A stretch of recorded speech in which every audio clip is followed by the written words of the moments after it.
नमस्ते बच्चों, जय हिंद, वंदे मातरम। मैं धनपाल देठलिया और आपका एक बार फिर से स्वागत है मैजिक मैथ्स के इस अमेजिंग सेशन में। और जैसा कि आपने थंबनेल में देखा, आज हमारी परसेंटेज की 26th क्लास है। 25 क्लास इससे ऑलरेडी पहले हम कर चुके हैं। 1 से लेकर 25 तक की क्लास अगर आपने नहीं देखी है तो डिस्क्रिप्शन में आपको मिल जाएगा, जिसमें मैंने बेसिक्स, परसेंटेज के बेसिक्स सिखाए हैं। और फिर उसके बाद हमने क्वेश्चन किए थे जो बेसिक से लेके 0 से लेके एडवांस लेवल तक के क्वेश्चन हमारे जो लेवल जैसे जैसे हमारे क्लासेस बढ़ती जा रही है ऊपर की तरफ, परसेंटेज भी हमारे परसेंटेज का जो लेवल है क्वेश्चंस का वो भी बढ़ता जा रहा है। ठीक है, तो हमने पहले छोटे क्वेश्चन किए, बेसिक क्वेश्चन किए, उसके बाद धीरे धीरे एडवांस लेवल के क्वेश्चन हम भी हर टाइप के क्वेश्चन कर रहे हैं इसमें परसेंटेज में। अगर आपने एक पहले वाली क्लासेस नहीं देखी है तो डिस्क्रिप्शन में जाइए, सारी क्लासेस आपको एक सीक्वेंस में मिल जाएगी।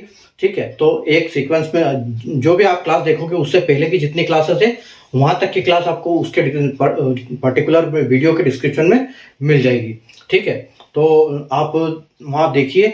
और अगर और आपको दूसरी टॉपिक पे पढ़ना है तो आप प्लेलिस्ट में जाइए। जैसे चैनल को सब्सक्राइब करेंगे तो मेनू में प्लेलिस्ट का ऑप्शन मिलेगा आपको। तो प्लेलिस्ट को जैसे आप खोलोगे तो वहाँ पर्टिकुलर एक टॉपिक का फोल्डर मिलेगा। तो उस फोल्डर को जैसे आप ओपन करोगे तो उसमें सारी क्लासेस उस टॉपिक की जितनी मैंने करवाई है वो सारी मिलेगी। और उन क्लासेस में मैंने जितने भी कॉन्सेप्ट सिखाए वहाँ से आप सीख सकते हो। जितने भी उस टॉपिक पे कॉन्सेप्ट बनते हैं वो सारे कॉन्सेप्ट मैंने वहाँ करवा रखे हैं। तो सारे क्लासेस आप वहाँ से देख सकते हैं टॉपिक वाइज। ठीक है, और एक पहला जैसे आप प्लेलिस्ट में जाओगे तो आपको एक फोल्डर मिलेगा टू इम्पोर्टेंट वीडियो। तो टू इम्पोर्टेंट वीडियो में क्या है कि जो पहले वीडियो में तो मैंने आपको लर्निंग की स्ट्रेटेजी क्या होनी चाहिए, आपकी पढ़ाई कैसे आपको पढ़ाई करनी चाहिए, ठीक है, टाइम टेबल कैसे मैनेज करना चाहिए, अलग अलग सब्जेक्ट को कैसे मैनेज करना चाहिए, वो मैंने सारा आपको उस फर्स्ट वीडियो में समझाया है। अगर वो देख लो। और दूसरा जो वीडियो है उसमें मैंने मैथ्स का सीक्वेंस समझाया है, क्योंकि सीक्वेंस एक बहुत जरूरी, किसी भी आप टॉपिक को पढ़ते हो, किसी भी सब्जेक्ट को पढ़ते हो तो उसके लिए जो सीक्वेंस होता है वो बहुत जरूरी होता है। तो उस सीक्वेंस में जैसे जैसे सीक्वेंस एक से दूसरा चैप्टर लिंकअप होता है तो इसी सीक्वेंस में सारे चैप्टर होते हैं। तो वो एक सीक्वेंस मैंने बताया है मैथ्स के दोनों पार्ट का, यानी कि अरिथमेटिक का भी और एडवांसमेंट का भी। तो दोनों आप उसका लीजिए और जो अपने सिलेबस है वो सिलेबस के फर्स्ट पेज पे उनको लिखिए कि इस सब्जेक्ट का सीक्वेंस क्या है सब्जेक्ट टॉपिक्स का। तो आपको समझ में आ जाएगा कि पहले कौन सा टॉपिक पढ़ना है, प्रायोरिटी किसको देनी है, किसको बाद में पढ़ना है। ठीक है, तो पहले जब स्टार्टिंग में चैनल स्टार्ट किया था तो मैंने बेसिक आपको फाउंडेशन ये करवाए थे, जिसमें स्क्वायर रूट, क्यूब रूट हो गए, ठीक है, डेसिमल वेसिमल, जो भी मतलब जितने भी टाइप के बेसिक्स है वो सब मैंने करवा रखे हैं। मल्टीप्लिकेशन, डेसिमल, फ्रैक्शन, फैक्टर्स, तो वहां से आप सीख सकते हो। अलग अलग फोल्डर आपको मिल जाएंगे प्लेलिस्ट में। ठीक है, और किसी टॉपिक को पढ़ना है, जैसे हमने इससे पहले परसेंटेज से पहले रेशियो एंड प्रोपोर्शन किया था, तो रेशियो एंड प्रोपोर्शन को भी आप वहां से पढ़ सकते हो। टोटल 29 क्लास हुई थी उसमें और 145 क्वेश्चन उसमें मैंने करवाए हैं। ठीक है, तो आप वहां से सीखिए आराम से। और दूसरा जो ये तो हो गई अपनी शाम की क्लास, जो एक सीक्वेंस से चल रही है वो रात को शाम को 7 बजे। ठीक है, इसके अलावा जो हमारा एक दोपहर को एक सेशन होता है छोटा सा, 5 से 6 मिनट का एक वीडियो आता है, वो उसको बोलते हैं 4D सीरीज। 4D यानी कि डेली डोज बाय धनपाल देठलिया। ठीक है, तो वो एक ऐसी सीरीज है, इसमें एक इंपॉर्टेंट क्वेश्चन का डोज आपके लिए डेली लेके आता हूँ दोपहर 12 बजे। ठीक है, तो वो इंपॉर्टेंट क्वेश्चन यानी कि वो PYQ है, प्रीवियस ईयर क्वेश्चन, जो पहले कई बार एग्जाम्स में आ चुके हैं या फिर उनके कॉन्सेप्ट पे क्वेश्चन आते हैं। ठीक है, तो वो एक क्वेश्चन मैं पूरे मैथ्स से लेके आता हूँ, चाहे वो अरिथमेटिक का पार्ट हो, चाहे वो एडवांस मैथ का पार्ट हो, दोनों से लेके आता हूँ आपके लिए। ठीक है, तो वहां से आप वीडियो को जरूर देखिए साथ में। तो चैनल को सब्सक्राइब जब आप करोगे तो बेल नोटिफिकेशन को ऑल पे प्रेस करना, ताकि आपको हर वीडियो की इंपॉर्टेंट क्लास की नोटिफिकेशन आपको सबसे पहले मिले, ताकि आप सबसे पहले सीख सको। ठीक है, और एक सुबह 9 बजे आता है कैलकुलेशन बूस्टर। तो कैलकुलेशन बूस्टर में क्या होता है कि डेली एक सिंप्लीफिकेशन का क्वेश्चन आपको मिलता है, जिसके 4 क्वेश्चन ऑप्शंस होते हैं ABCD। आप उनको 1 2 3 4 ऑप्शन में देखोगे, जैसे सोल्व करोगे क्वेश्चन को, आप आपका आंसर टिक करोगे जो सही है या गलत है, तो आपको ये भी दिखाएगा कि आपका आंसर सही है या गलत है, और साथ में उसको सोल्यूशन भी दिखाएगा कि इसका सोल्यूशन सही क्या है। ठीक है, तो बिल्कुल आप सुबह वाला 9 बजे वाला जो क्वेश्चन आता है क्विज फॉर्म में, उसको जरूर सोल्व करिए। दोपहर के 12 बजे वाला वीडियो सेशन जरूर देखिए 5 से 6 मिनट का। ठीक है, जो कि एक इंपॉर्टेंट वीडियो है 4D सीरीज का। ठीक है, और इसके अलावा जो शाम वाली क्लास है ये तो आप बिल्कुल देखिए। तो अब हम बिना देर किए हमारी स्टार्ट करते हैं सेशन आज का। ठीक है, आज की हमारी 26वीं क्लास है। तो 25 क्लास इससे पहले हो चुकी है। अगर हम क्वेश्चन की बात करें तो ये 133 क्वेश्चन आज करने जा रहे हैं, यानी कि इससे 132 नंबर तक क्वेश्चन 1 से लेकर 132 तक हम इसमें करवा चुके हैं, क्वेश्चन इसमें हमने कर लिए हैं। ठीक है, तो ये सारे क्वेश्चन आज हमारे हो चुके हैं अभी तक के, और आज हम 133 से आगे क्वेश्चन ले जाएंगे और वहां तक करेंगे, जो भी 4-5 क्वेश्चन हमारे होंगे। ठीक है, क्योंकि अच्छी लेवल है क्वेश्चन का, थोड़ा सा आराम से करेंगे, सीखेंगे कॉन्सेप्ट की, इनका कॉन्सेप्ट काम कैसे करता है, तब तो ढंग से सीखेंगे। ठीक है, तो अब हम बिना देर किए आगे करते हैं शुरू। चैनल अपने सेशन को लाइक नहीं किया, शेयर नहीं किया तो लाइक कर दीजिए, शेयर कर दीजिए और चैनल को सब्सक्राइब कर लीजिए, ताकि जो भी आपको वीडियो अपलोड होता है वो आपको नोटिफिकेशन सबसे पहले मिले, अगर आप बेल आइकन को ऑल पे प्रेस करके रखते हैं तो। ठीक है, तो आइए हम स्टार्ट करते हैं। देखो आज का क्वेश्चन क्या है कि ए की आय बी से 30% कम है, तो बी की आय ए की आय का कितना प्रतिशत है। ठीक है, और क्या बोल रहा है, इसमें दो क्वेश्चन पूछे हुए। ठीक है, कि ए की आय बी से 30% कम है, तो बी की आय ए की आय का कितना प्रतिशत है और ए से कितना प्रतिशत अधिक है।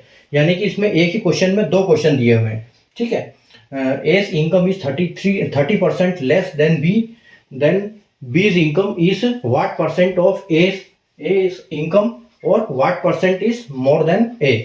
ठीक है, यानी कि B की कितनी ज्यादा है और कितना A का कितना परसेंट है। ठीक है, तो देखो यहाँ पर क्या बोला है कि A की जो है, A की आय B की आय से कितनी परसेंट कम है, 30% कम है। ठीक है, 30% कम है, यानी कि अगर B की 100 होगी तो ए की कितनी है, 30। ठीक है, ए की 30 होगी और इसकी ये होगी, तो आप इसको वो काट सकते हो कि ये 0 से 0, यानी कि इनका रेशियो क्या आ जाएगा, 3 कम है ना, तो 70 आएगा, 70:10। ठीक है, यानी कि आप 1 0 से 1 0 काटोगे तो इनका रेशियो क्या बनेगा, 7/10। ठीक है, अब आपसे पूछा क्या है और इनका डिफरेंस निकाल लो। अब डिफरेंस क्या है, तो इनका डिफरेंस क्या है, 3। ठीक है, तो अब देखो A's income is 30% less than B's income. ठीक है, तो B के बारे, अगर B से पूछा है कि B की इनकम A के तुलना में क्या है, तो पहले तो पूछा कि कितना प्रतिशत, जो पहले जो क्वेश्चन पूछा है वो क्या है, कितना प्रतिशत है। तो कितना प्रतिशत है, यानी कि हम क्या करेंगे, कितना प्रतिशत है, तो इसमें A को हमेशा हम नीचे रखेंगे। ठीक है, तो A नीचे आएगा और ऊपर क्या आएगा, ऊपर जो आएगा वो आएगा हमेशा, जो जैसे फर्स्ट में पूछा है तो वो B का आएगा, यानी कि B का 100 आएगा। ठीक है, तो B का A कितना प्रतिशत है, पहले तो ये पूछा है। ठीक है, और सेकंड क्वेश्चन में क्या पूछा है कि A से कितना प्रतिशत अधिक है, तो इस केस में क्या करेंगे, हम B की जगह पे B का नहीं लिखेंगे, यहाँ पर डिफरेंस लिखेंगे। तो डिफरेंस कितना है, तो 3/A × 100। ठीक है, तो यहाँ पर ये आएगा 3। तो देखो B का क्या है, तो B का 10 है अपॉन 7 × 100। ठीक है, तो ये 7 से ये कितनी बार जाएगा, अगर 7 को 100 से डिवाइड करेंगे हम तो ये आपका जाएगा 14.28। ठीक है, 14.28 आएगा। पहली क्लास में मैंने बता दिया था परसेंटेज का, फ्रैक्शन का क्या होता है, और अगर हम इसके फ्रैक्शन की बात करें तो ये होता है 14/2/7। ठीक है, तो 42/7 ये होता है, और अगर ऐसे 28 होता है। ठीक है, तो हमको नंबर से मतलब है अभी, तो हम 28 लिखेंगे, और इसका जब मल्टीप्लाई करेंगे 10 से तो ये क्या हो जाएगा, 142.8%। ठीक है, तो 142.8% ए की इनकम बी की इनकम के हिसाब, ए की इनकम के हिसाब से है ये। ठीक है, बी की इनकम ए की इनकम के हिसाब से क्या है, अगर ए की इनकम को 100% मानते हैं तो बी की इनकम 142.8% है। ठीक है, और अगर यहाँ पर ये इसका पहला क्वेश्चन, पहला आंसर, और दूसरा क्या है, 3/A का क्या है, 7 × 100। ठीक है, तो फिर अगर हम इसको करेंगे तो ये कितना आएगा, कि ये आएगा माइनस हो जाएगा कितना, ये हो जाएगा आपका 142.8%। ठीक है, ये इतना आएगा, और इसको आप जब 3 से मल्टीप्लाई करोगे, ठीक है, इसको 3 से मल्टीप्लाई करोगे तो ये कितना आएगा, 42.8%। ठीक है, तो यानी कि इसमें से 100 माइनस हो जाएगा। तो सेम है क्वेश्चन ये। ठीक है, तो अगर आप देखोगे कि क्वेश्चन हमारा क्या है, आंसर हमारा जो ऑप्शन बी है ये बिल्कुल करेक्ट हो जाएगा, 142.8% और 42.8%, यानी 142.8% और 42.8% ये हो जाएगा। ठीक है, तो क्या है, ए की आय बी से 30% कम है, तो ए की आय अगर बी की 100 है तो ए की 70 होगी। तो ए कितना प्रतिशत, ए की आय बी का, बी की आय ए की आय का कितना प्रतिशत है, तो कितना प्रतिशत है के लिए क्या लिखेंगे हम, बी अपॉन ए 100 इंटू मल्टीप्लाई। ठीक है, तो ये आपका आ जाएगा 10/7 इंटू 100 4.28, 10 से मल्टीप्लाई होगा तो 142.8% हो जाएगा। ठीक है, पूछा है ए से कितना प्रतिशत अधिक है, तो 100 से कितना 42, आप यहां से भी सीधा देख सकते हैं कि अगर 100% वो है तो 142 फिर एक्स्ट्रा है, तो 42.8% वो है जो उसकी ज्यादा है। ठीक है, तो उम्मीद है आपको कॉन्सेप्ट समझ में आ गया होगा। ठीक है, तो हम चलते हैं क्वेश्चन नंबर 134 की तरफ। ठीक है, आप देख सकते हो एक बार आप अच्छे से क्वेश्चन नंबर चलते हैं 134।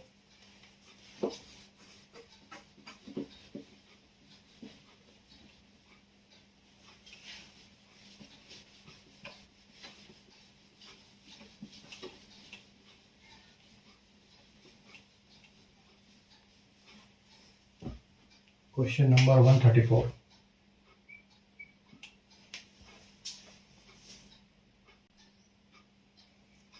देखो क्वेश्चन नंबर 134, ए की आय बी से 20% कम है, तो ए की आय को कितना प्रतिशत बढ़ाया जाए जिससे वह बी की आय के बराबर हो जाए। ठीक है, A's income is 20% less than B, then what percent of A's income should be increased so that it becomes equal to B's income. ठीक है, तो ए की आय कम है, ठीक है, यानी कि क्या है कि 20% बोला है। ठीक है, तो 20% को हम क्या बोलते हैं, 20% को हम बोलते हैं 1/5, जैसे कि हमने पहले क्लासेस में सीखा हुआ है। ठीक है, तो ए को क्या है, अगर ए की इनकम, अगर ये है ए की, तो बी की कितनी है, यानी कि 1 यूनिट कम है, 1 यूनिट ए की। ठीक है, तो अगर बी की 5 है तो ए की क्या है, 4 है, और इनका डिफरेंस कितना आएगा, डिफरेंस इनका 1 आएगा। ठीक है, तो इसकी कितनी बढ़ाई जाए, तो अगर एक कम है तो एक ही बढ़ाएंगे, अगर एक कम है तो एक बढ़ाएगी, तो दोनों की इक्वल हो जाएगी। तो ये परसेंटेज में हमसे पूछा है कि कितनी प्रतिशत बढ़ाई जाए। तो अगर एक कम है और उसकी 5 करनी है, ठीक है, एक कम है और 5 करनी है, यानी कि 5 में एक कम है, तो इंटू 100 से जब मल्टीप्लाई करेंगे इसको, तो ये 5 से ये कितना जाएगा, ये 20 बार जाएगा। ठीक है, 5 से ये 100 कितने बार जाएगा, 20 बार जाएगा। अच्छा नहीं नहीं सॉरी, यहां पर होगा कि एक कम है, यानी 4 में एक कम है, 4 में एक कम है। ठीक है, उसकी 4 है और टोटल कितनी कम है, 1 है, तो ये 4 में एक बढ़ाने के लिए यहाँ 100% करेंगे, 100 से मल्टीप्लाई करेंगे, तो 100 से मल्टीप्लाई करेंगे तो 25 हो जाएगा। ठीक है, 25 आएगा, यानी कि 25% अगर हम उसकी ये बढ़ाएंगे इनकम, तो ये कहाँ पहुंच जाएगी, ये पहुंच जाएगी वहां पर। ठीक है, अपना दोनों की इक्वल हो जाएगी। 25% यानी कि 20% कम है, लेकिन बढ़ानी कितनी पड़ेगी, एक ही 25% बढ़ानी पड़ेगी, तब बी के पास पहुंचेगा वो। ठीक है, तब बी की इक्वल होगी। ठीक है, तो ए की आय 20% से कम, 20% कम है, ए की आय बी से 20% कम है, तो ए की आय को कितना प्रतिशत बढ़ाया जाए जिससे वह बी के आय के बराबर हो जाए। तो कितना, 20% को 1/5 बोलते हैं, तो एक कम है और टोटल कितनी, 4 है, तो 4 का कितना बढ़ाया जाए, 1, 4 पे 1 बढ़ाते हैं, 4 पे 1 बढ़ाना है। ठीक है, यानी कि 4 पे 1 बढ़ाना है, तो 1/4 लिखेंगे इंटू 100। ठीक है, तो 25% आपका आंसर हो जाएगा, जो कि ऑप्शन ए में आपको दिख रहा है फाइनल। ठीक है, ठीक है, उम्मीद है आपको समझ में आ गया होगा। ठीक है, चलते हैं क्वेश्चन नंबर 135 की तरफ।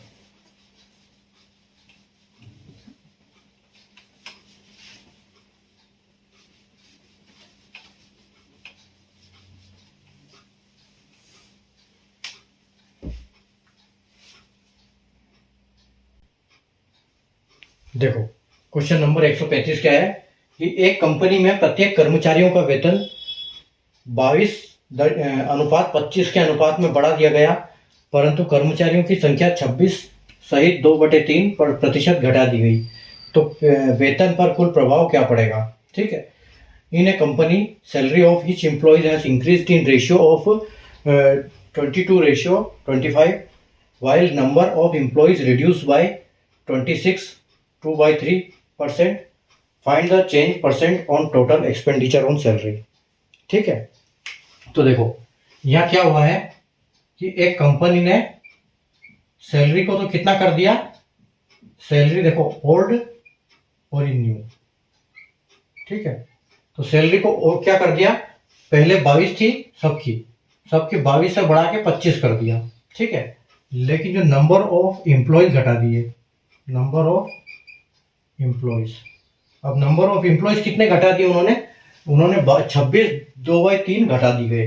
तो देखो 26 2/3 क्या होता है, अगर 26 2/3 तो ये कितना होगा, 26 के 78 और 2 80। ठीक है, तो ये 80 जाएगा और नीचे 3 आएगा और परसेंटेज हटेगा उसका 0 लगेगा, यहाँ परसेंटेज है तो परसेंटेज का 3 जीरो जो 2 जीरो लगेगा, तो 1 जीरो जाएगा 1 जीरो जाएगा, यानी कि टोटल फाइनल कितना होगा 8/30, यानी कि 30 में से 8 घटा दी, पहले 30 थी अभी 8 कर दी। तो यहाँ ओल्ड में लिखेंगे हम 30 और 8 घटा दी तो कितना हो गया, 8 अगर माइनस हो जाएगा 30 में से तो 22 हो जाएगा। ठीक है, यानी यहाँ पर 22 माइनस हुए हैं। ठीक है, तो देखो इनका हमको मल्टीप्लाई करना होता है यहाँ पर, तो देखो ये 22 से ये 22 कट जाता है। ठीक है, 22 से 22 कट गया, आपके पास बचा क्या 30 और 25, और अगर इसको 5 से काटे तो ये कटेगा तो ये 6 होगा और ये 5 होगा, यानी कि कितना हो गया 5 से 6 कर दिया। एम्प्लॉय को नंबर ऑफ एम्प्लॉयज कितने घटा दिए, 6 में से 1 को घटा दिया, 6 में से 1 घट गया यानी कि 6 से 5 हो गया। तो जब ये ऐसी ये होता है कि 6 में से 1 कम है तो हम क्या बोलते हैं उसको 1/6। ठीक है, इसको हम बोल सकते हैं कि 1/6, यानी कि 1/6 रिड्यूस कर दिए, और 1/6 का मतलब होता है 16.66%।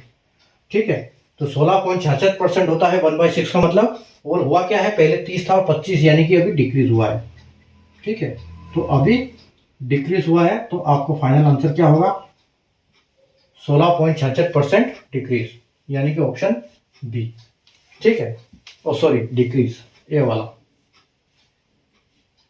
ठीक है, ये आपका आंसर होगा 16.66% डिक्रीज। ठीक है, तो कंपनी के वेतन में 22:25 के अनुपात में बढ़ा दिया गया, यानी कि पहले 22 था अभी 25 कर दिया।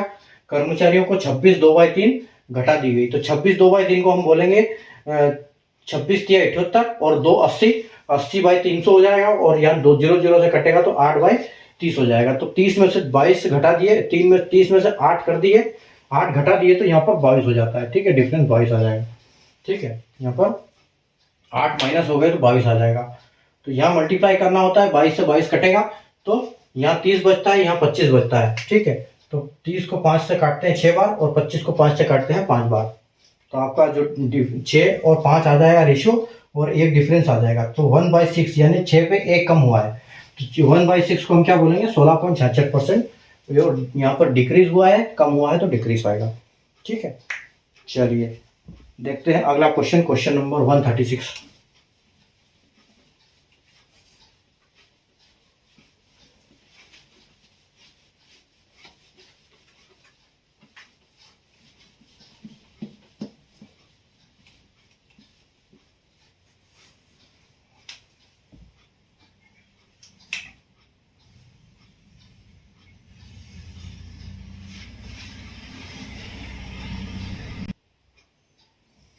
देखिए क्वेश्चन नंबर 136 एक मजेदार क्वेश्चन है।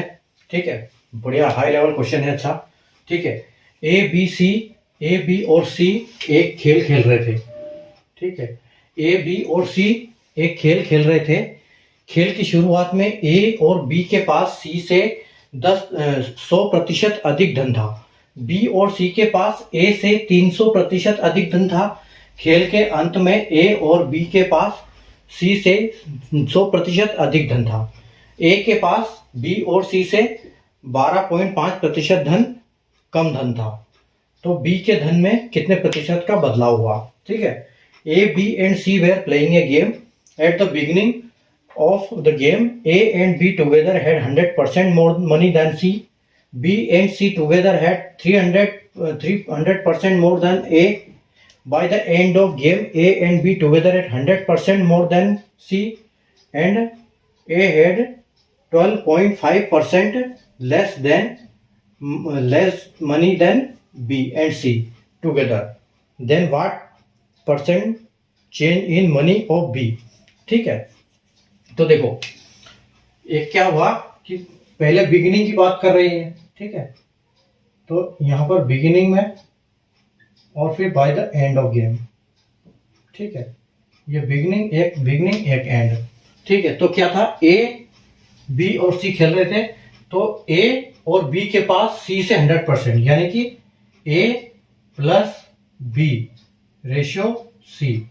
तो ए और बी, ए प्लस बी का इकट्ठा और सी से 100% अधिक, यानी कि अगर सी का 1 है, सी का अगर 1 है तो ए बी का कितना होगा 2, क्योंकि 100% नहीं बोल रहा है, ये 100% अधिक बोल रहा है, तो यानी कि एक और। ठीक है, और बी प्लस सी के पास ए से 30% अधिक, 300% अधिक, यानी कि एक क्या बोल रहा है कि बी प्लस सी। ठीक है, इनके पास बी और सी के पास ए से 300%, तो ए का 300%, यानी कि अगर इधर 1 था तो इधर 400 हो जाएगा, 300% अधिक मतलब इधर 4 हो जाएगा। ठीक है, इधर 4 हो जाएगा। चलिए आगे क्या बोल रहा है, अब eight the beginning, at the अंत, खेल के अंत में ए और बी के पास सी से, यानी कि फिर देखो ए प्लस बी, ठीक है, के पास सी से कितना है, सी से 100% अधिक धन था, यानी कि यहां पर भी ए 1:2 ही है ना, यहां पर भी सेम है, कोई चेंजेस नहीं हुआ है। फिर क्या बोल रहा है, ए के पास बी और सी से, यानी बी प्लस सी और ए। ठीक है, तो ए के पास सी, बी और सी से 12.5% कम धन था, तो 12.5 किसको बोलते हैं हम, 12.5%, 12.5 को हम बोलते हैं 1/8। ठीक है, कम था, कम धन था, यानी कि इसके पास कितना था, इससे 1 कम था, तो इन दोनों के पास 8 था और इनके पास 7 था। ठीक है, ये हो गया अपना क्वेश्चन। ठीक है, तो और क्या बोल रहा है, तो बी के अंत में बी के धन में कितना प्रतिशत बदलाव हुआ। ठीक है, अब देखो पूछा है बी के बारे में। ठीक है, तो अब हम यहाँ पर क्या करेंगे, इनका हम रेशियो बराबर करेंगे, तो ताकि ये उससे पकड़ में आएगा। ठीक है, तो देखो सबसे पहली बात तो ये है कि अगर यहाँ 8 और 7 15 हो रहा है, तो यहाँ 4 और 1 5 हो रहा है, यहाँ 2 1 3 हो रहा है, यहाँ 2 1 3 हो रहा है, यानी कि पैसा इधर भी सेम है, इधर भी सेम है, इधर भी सेम है, इधर ही सेम है, मतलब पैसा सिर्फ जितना भी है वो चारों जगह बराबर है, लेकिन आपस में इनके पास कम ज्यादा हो रहा है इस गेम में। ठीक है, तो देखो यहाँ 3 है, यहाँ 5 है, यहाँ 3 है, यहाँ 5 है, तो हम क्या करेंगे, सबसे पहले इनका रेशियो बराबर करो। तो देखो यहाँ सबसे ज्यादा है 8 और 7 कितना हो रहा है 15। ठीक है, अगर मैं यहाँ भी 15 करना चाहूं तो यह 5 है, और इसको अगर मैं 3 से मल्टीप्लाई कर दूं, इंटू 3 से मल्टीप्लाई कर दूं दोनों को, तो इनके पास भी 15 हो जाएगा। अगर इनके पास 3 है, अगर इनके पास मैं 5 से मल्टीप्लाई कर दूं, ठीक है, इंटू 5 से मल्टीप्लाई कर दूं तो ये 5 हो जाएगा, और यहाँ भी 3 है तो इंटू 5 से मल्टीप्लाई कर दूं, यही 15 हो जाएगा। ठीक है, तो अगर इधर 5 से मल्टीप्लाई करोगे तो ये हो जाएगा 10 और ये हो जाएगा 5। ठीक है, उसी प्रकार ये भी 10 हो जाएगा और ये भी यहाँ पर 5 हो जाएगा। ठीक है, तो 15 15 15 और यहाँ पर भी 3 से मल्टीप्लाई कर दो, तो 4 3 12 और ये 3 एकम 3। ठीक है, तो ये भी हो गया आपका 15। अब देखो, अब पहले कितना था ए बी सी के पास, ए बी सी। ठीक है, पहले बिगिनिंग में ए बी सी के पास कितना था, देखो यहां पर सी अकेला है तो सी के पास 5 है। ठीक है, यहां पर ए अकेला है तो ए के पास 3 है। ठीक है, और बी कहीं भी अकेला नहीं है, बी दोनों तरफ दोनों के साथ है, लेकिन ये तो हमको पता है कि दोनों टोटल 15 है तीनों के पास, तो 5 और 3 कितना हो गया 8, तो यानी कि बी के पास कितना होगा 7, तो तभी तो टोटल 15 होगा ये। ठीक है, और देखो उसके बाद क्या बोल रहा है कि ए, यहां पर फिर लास्ट में क्या हुआ, ए बी और सी। ठीक है, तो यहां पर देखो, यहां पर सी अकेला है, सी के पास 5 है, मतलब सी का कोई फर्क पड़ा ही नहीं गेम में। उसके बाद देखो बी और सी का और ए का 7 है, यहाँ ए अकेला है तो ए के पास 7 है, तो 7 और 5 12 हो गया, तो यानी कि बी के पास कितना होगा 3, तब तो 15 होगा। तो अब हमसे पूछा क्या है कि बी के धन में कितना प्रतिशत बदलाव हुआ। ठीक है, तो देखो बिगिनिंग में जो बी के पास था वो कितना था, वो 7 था, बाद में कितना हो गया 3 हो गया, यानी कि पहले 7 था फिर 3 हो गया, डिफरेंस कितना आया 4 का। ठीक है, यानी कि 4 यूनिट कम हो गया उसके पास। तो हम क्या करेंगे, जो कम हुआ है वो ऊपर नीचे 7 इंटू 100%। ठीक है, तो 7 से अगर आप 100 को काटोगे, 7 से ये कटेगा तो ये कितना होगा, ये होगा 14.28। ठीक है, 14.28 आएगा। और जब इसका 4 में मल्टीप्लाई करोगे आप तो ये आएगा 57.57 1/7।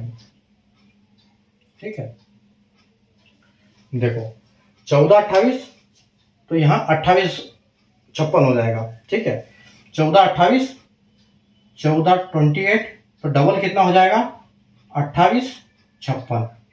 ठीक है, और 28 56 का डबल कितना हो जाएगा, अगर 28 56 को हम जोड़ेंगे तो देखो ये कितना हो जाएगा, 6 और 6 12 का 2, 5 और 5 10 और 11, 1 आ जाएगा, और यहाँ पर आ जाएगा 1, 8 और 8 16 और 17 17 और 1 यानी कि 5, तो 57.12 होता है, तो 1/7 ही कहलाता है। ठीक है, तो 57 1/7 जो है आपका फाइनल आंसर हो जाएगा। ठीक है, ऑप्शन बी जो है आपका बिल्कुल सही हो जाएगा।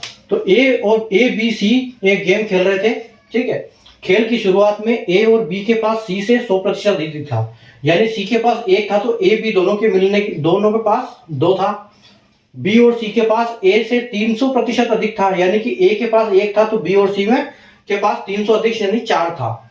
तो खेल के अंत में बी और सी के पास ए और बी के पास सी से 100%, मतलब यहाँ पर कोई चेंज नहीं है, और ए के पास बी और सी से 12.5%, 12.5% कम धन था।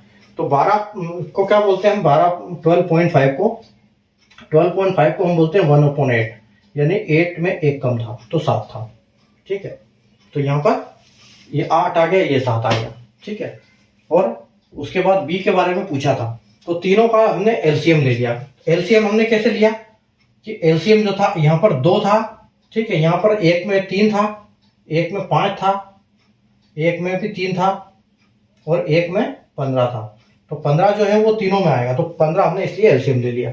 तो 15 से यहाँ पर 15 बनाने के लिए, सबको 15 बनाने के लिए इसको मैं 5 से मल्टीप्लाई किया, क्योंकि ये 3 था, यहाँ 5 था तो यहाँ 3 से मल्टीप्लाई किया, यहाँ भी 5 से मल्टीप्लाई किया, यहाँ जरूरत नहीं थी क्योंकि यहाँ ऑलरेडी 15 थे। अब उसके हिसाब से हमने निकाल दिया ए और बी। तो ए का अकेला था 3, तो यहाँ 3 आ गया, सी का अकेला था 5, 5 आ गया, बी कहीं भी अकेला नहीं था, लेकिन टोटल 15 था, ये तो हमको पता है। तो 3 5 और 3 8 हो गया, और 15 में से 8 जाएगा तो 7 बचेगा, तो बी के पास 7 आ गया। यहाँ पर ए अकेला 5 था, ए अकेला 7 था, और सी अकेला 5 था, तो 3 किसके से 7 और 5 12 हो जाएगा, मतलब 15 में से 3 बचा हुआ है, तो बी के पास 3 आ जाएगा। मतलब बी और किसी को कोई फर्क नहीं पड़ा, सिर्फ बी और ए को फर्क पड़ा, बी के पास 4 ज्यादा आ गया, बी और सी के पास 4 कम हो गया। यहाँ पर हमसे बी का पूछा है कि बी के इसमें चेंज क्या हुआ, तो हमने 4/7 कर दिया। ठीक है, ये कर दिया। अगर हमसे पूछते कि ए के उसमें क्या फर्क पड़ा, तो ए क्या हो गया, ए पहले 3 था फिर 4 हो गया। ठीक है, तो 3 और 4 हो गया, 3 और 3 से 7 हो गया, डिफरेंस कितना आया था 4। तो हम क्या करते हैं, इसमें 7 बड़ा और 4 बड़ा, और किससे बड़ा ये टोटल 3 से बड़ा, तो ये गलत है, 100% कर देते तो ये कितना हो जाता आपका, ये आपका 125% हो जाता। ठीक है, 125 नहीं, 133.33% ये हो जाता है ये। ठीक है, ये ए का होता, लेकिन हमसे बी का पूछा है तो बी का ये होगा। ठीक है, उम्मीद है बढ़िया क्वेश्चन था, एकदम हाई लेवल का, मजे आएंगे आपको क्वेश्चन में भी। ठीक है, चलते हैं हम अगले क्वेश्चन की तरफ। Question number 137।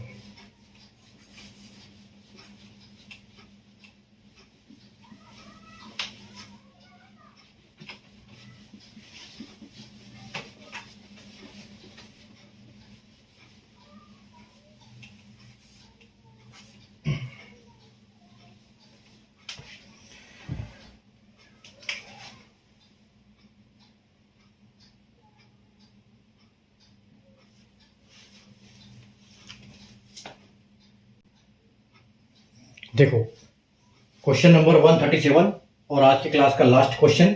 ठीक है, क्या है कि एक सर्कस में किसी दिन 3500 दर्शक पहुंचे तथा उनमें से उनसे 95,000 रुपये प्रवेश राशि प्राप्त की गई। यदि प्रवेश शुल्क वयस्क के लिए 40 रुपये तथा बच्चों के लिए 20 रुपये हो तथा 10% दर्शकों को निःशुल्क पास मिला हो तो सर्कस में कितने वयस्क थे। ठीक है, ये आपको निकालने हैं।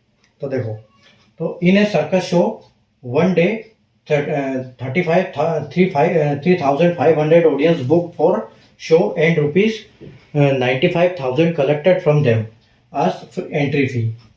Entry fee for adult is rupees 40 each and for children is rupees 20 each. 10% audience got free passes. Find the total number of adults.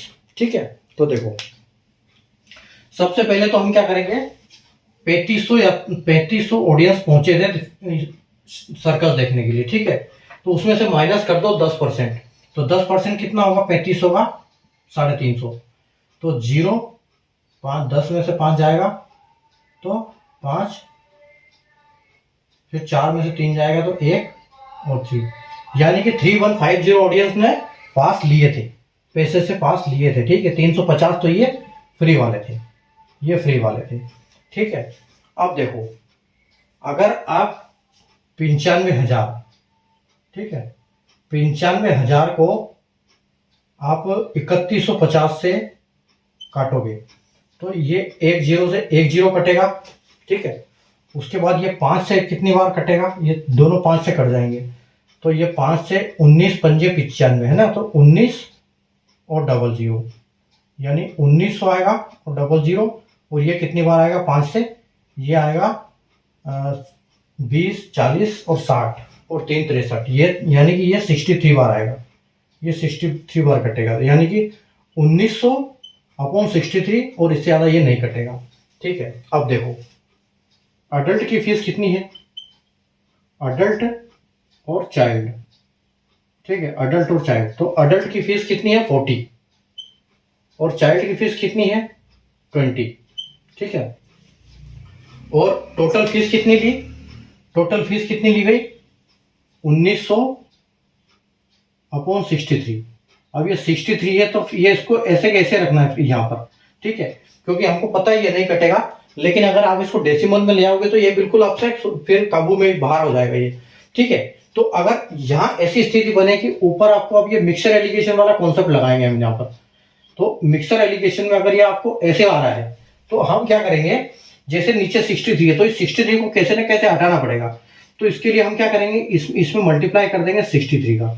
ठीक है, और अगर यहाँ मल्टीप्लाई करेंगे 63 तभी संभव है कि 63 से 63 कटेगा और ये 1900 रह जाएगा। लेकिन अगर इसमें हम 63 का मल्टीप्लाई करेंगे तो हमको इनमें भी 63 का मल्टीप्लाई करना पड़ेगा, सब में 63 का मल्टीप्लाई होगा।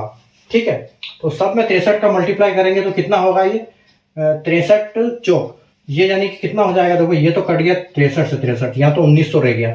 ठीक है, लेकिन अब यहाँ कितना रह गया, यहाँ कितना हो गया 63 चौक, यानी कि 60 चौक 6 चौक 24, 240, 6 चौके 24, 240 और 3 चौके 12, 40, 50 और तो यानी कि आपका ये हो जाएगा 63 में 4 का, तो 6 थे 18, 4 थे 12 का 2 और 6 चौक 24, 24 और 1 25, यानी 25, तो 2520 आ जाएगा ये।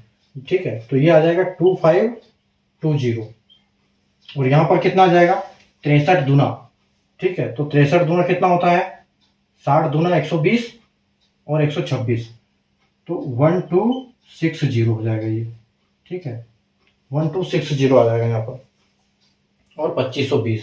अब देखो, अब हम इसको सही लिख सकते हैं यहाँ पर कि ये 1900 लिख सकते हैं कि इसका ये आ गया अडल्ट का और ये आ गया, ये आ गया, इसमें नीचे आ गया हमारा 1900।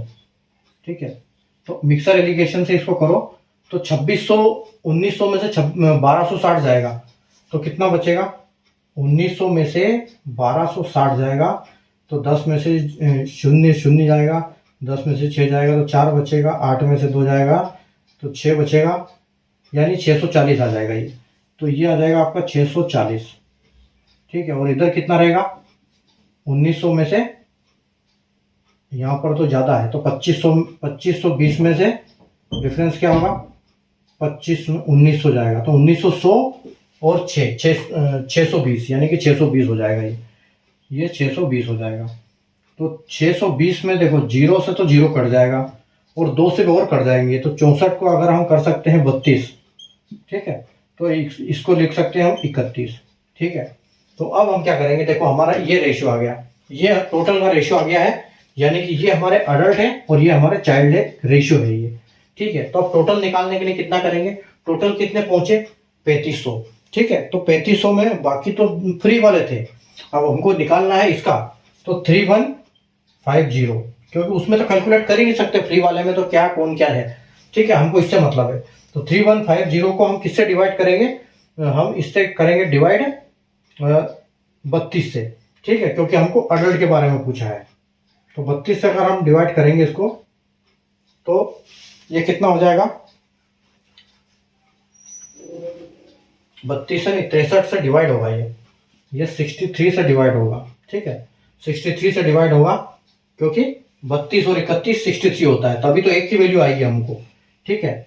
तो ये देखो ये कितनी बार जाएगा, ये जाएगा 63 से 3150, 60 से कितनी बार जाएगा 50, 50 या 150, ठीक है, ये बराबर 50 बार जाएगा, ठीक है, ये 50 बार जाएगा बराबर। अब 50 का मल्टीप्लाई आपको किस में करना है, आपसे अडल्ट के पूछा है तो आपको अडल्ट का 32 का करना है, ठीक है।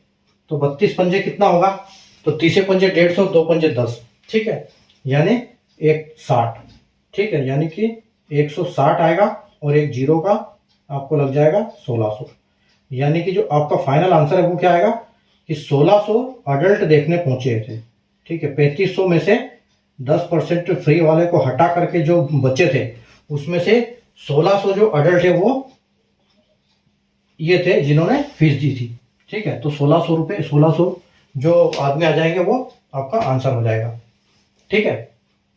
तो एक सर्कस में 3500 दर्शक पहुंचे थे, उनसे 9,595 रुपए की प्रवेश राशि प्राप्त की गई।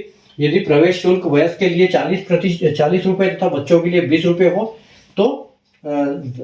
हो तथा 10% दर्शकों को निःशुल्क पास मिला हो, तो सर्कस में कितने वयस्क थे, ठीक है। तो 3500 में से 10% तो पहले माइनस कर देंगे, ये फ्री वाले, टोटल बचे 3150 जो पैसे देने वाले।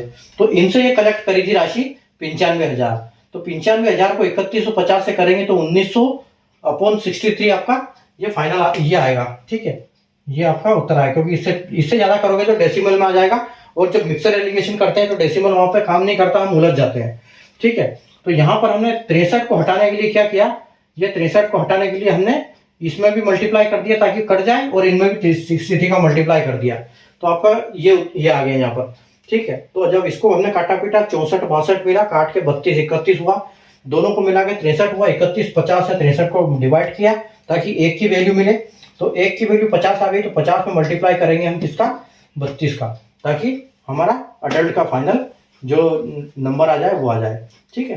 तो उम्मीद है आपको कॉन्सेप्ट आज का समझ में आया होगा। क्वेश्चन आज के क्वेश्चन बहुत बढ़िया क्वेश्चन किए हमने, ठीक है, उम्मीद है आपको मजे आए होंगे क्वेश्चन में। कल वापस हम और अच्छे क्वेश्चन करेंगे इससे, और अगली क्लास करेंगे हम 27 नंबर परसेंटेज की 27th क्लास कल से करेंगे, और 137 तक हो चुके हैं, 138 क्वेश्चन हम लेंगे आगे, ठीक है। तो आप चैनल पे बने रहिए, क्लास अटेंड करते रहिए, प्रैक्टिस करते रहिए, और रेगुलर आइए, रेगुलर साथ में देखिए करिए, और उसकी प्रैक्टिस करिए ताकि आपको अच्छे से हर चीज कॉन्सेप्ट समझ में आ जाए, दिमाग में स्टोर हो जाए, ठीक है। तो मिलते हैं अपन कल वापस नए सेशन में 27 नंबर क्लास परसेंटेज की। तब तक के लिए देखते रहो 4D सीरीज और शाम वाली क्लास, ठीक है, और अपने स्पीड भी बढ़ाते रहिए, अपने कॉन्सेप्ट क्लियर करते रहिए। Thank you.